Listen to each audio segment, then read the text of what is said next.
Brock Lesnar has returned to WWE. John Cena might have had some involvement in the return, and Raquel Rodriguez wants to bring back house shows, and she has a really interesting reason why. What is up, wrestling fans? I'm Ben Allison here at Wrestling Republic, and you are watching Wrestling Republic News, your daily show which brings you all the non-dirt sheet, spoiler-free news that you need in the time that it takes for you to drink your morning coffee. Let's get into the headlines. We have to start with a big one, and that was that at last night's SummerSlam, not only did Cody Rhodes become the new WWE Champion, but Brock Lesnar returned after the match to take out John Cena. Now, this was the first time that Brock Lesnar has been seen in WWE since 2023 at SummerSlam when he faced Cody Rhodes. And originally his time off was very simply just that. He was taking a break from WWE, and there was a lot of rumblings, a lot of rumors that he was going to return at the Royal Rumble and potentially face Gunther at WrestleMania, a match which a lot of fans wanted at the time. But of course, all of that was abandoned in January 2024 when Brock Lesnar was named in Janelle Grant's sex trafficking lawsuit against Vince McMahon, alongside John Laurinaitis, who of course is no longer named as he is now providing evidence against Vince McMahon on it. As a result, Brock Lesnar was pretty much instantly removed from WWE's Supercard mobile game and also the cover of WWE 2K24 40 Years of WrestleMania edition. The lawsuit claimed that Vince McMahon instructed Janelle Grant to make explicit content for Brock Lesnar. And the worst part was, they also claimed that Vince McMahon joked to Brock Lesnar that part of the agreement for his new contract was that Janelle Grant had to do this, and that Brock Lesnar attempted to set up a meeting in order to get a video of Janelle Grant urinating. I mean, it's horrible to talk about, isn't it? But we have to talk about it. We do, because there's been no comment from WWE about any of this. He is now back. There's been no additional details given, and WWE are yet to release a statement or anything like that. Now, it is important to note that from an official perspective, he was never actually gone from WWE. Triple H was asked about it multiple times in 2024, and every time he said that Brock Lesnar had not left the company. He was always on the active roster page on the website as well, but now he is actually back. On the SummerSlam post-show, which of course is no longer a press conference, WWE are no longer doing those, it is now just basically WWE interviewing Triple H themselves. He was asked about this, and he said, quote unquote, "It's incredible to have him back." Of course, WWE are also facing a bit of controversy about the fact they scrapped these press conferences the weekend that Lesnar returned.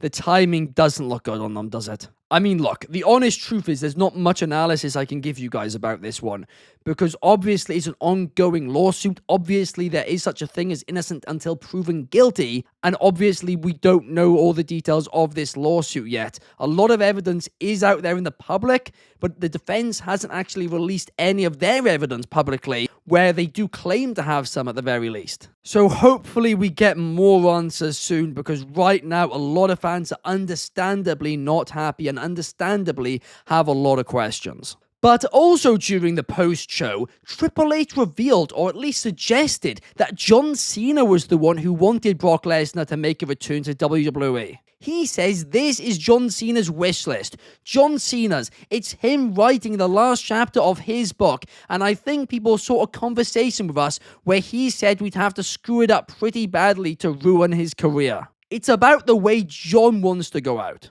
And these comments, well, they have also stirred up a lot of controversy, because some fans are now saying Triple H is trying to divert the blame, but also it could be true. We know John Cena has always been a big Brock Lesnar guy. He has always enjoyed feuding with Brock Lesnar, and once again, we don't know what is going on with all this legal stuff to do with Brock Lesnar, but again, we should be getting more answers than we are getting.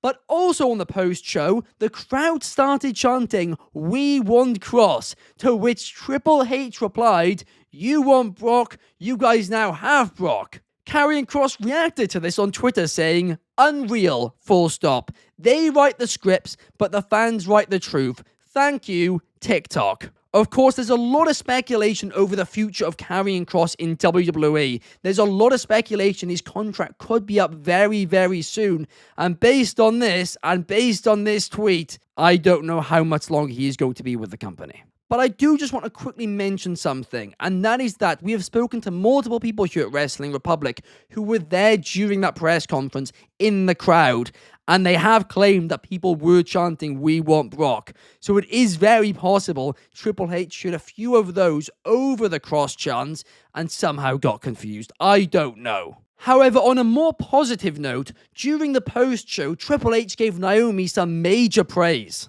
He said that despite her being with the company for a long time, she is suddenly one of the most improved, and she has come out of her shell in recent times, and he is loving it. Of course, Naomi retained the World Women's Championship against both Rhea Ripley and Io Sky to open the show last night at SummerSlam, and will now go on to defend against Stephanie Vaquer at Clash in Paris. WWE star Raquel Rodriguez has called for WWE to do more house shows. During an interview with Peter Rosenberg on Cheap Heat, Raquel was asked about if she misses house shows, and she said not only does she miss them, not only does she enjoy doing them when they do get the chance, but she thinks that WWE should bring them back and do more of them because it is important for talents to get reps. Of course, a few years ago, WWE started limiting the amount of live events that they did, and the reason for this, well, it was kind of twofold. The first reason was financially, it actually wasn't making too much sense for WWE,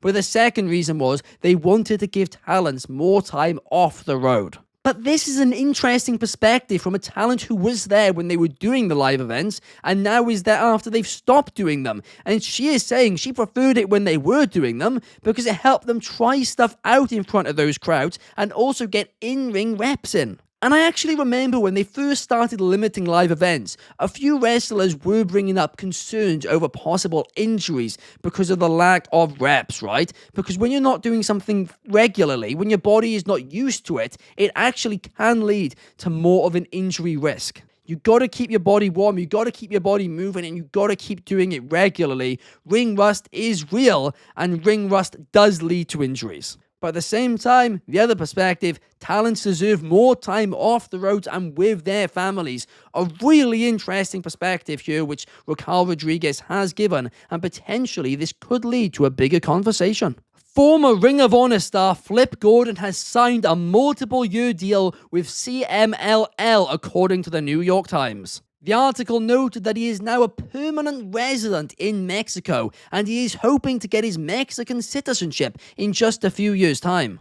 He is currently their world historic middleweight champion. I apologize for having to read that, but if you guys know anything about CMLL, they have a lot of championships. But he has been with the company for a few years now, but he is now signed full-time going forward on a multiple-year deal. Jacob Fatu has revealed how he signed with WWE. In an interview with Peter Rosenberg on Cheap Heat, he was asked about how his WWE debut all came about, and he revealed that he had been texting William Regal throughout the years, keeping in contact with him about coming to the WWE, but it was actually Paul Heyman who made the phone call to Jacob Fatu. Fatu noted that he never asks for handouts. He never asked his cousins to get him a job in WWE because he didn't want to do that. They were busy doing their own thing. And when he got the call, he said he didn't know it was coming. It was out of nowhere. Heyman rang him and then everything else went down in history. Of course, last night at SummerSlam, Jacob Fatu did take the loss to Solo Sikoa, but it was a hell of a match. But that does bring us to the end of today's episode of Wrestling Republic News. It's been a little bit of a strange one because of the Lesnar stuff. There's only so much, that can really be said because we don't know so much. But hopefully WWE do become a bit more transparent on him and about all of it in the very near future. If you guys did enjoy this video, please leave a thumbs up and subscribe down below and comment your thoughts on today's news. I hope you all have a fantastic day. Peace.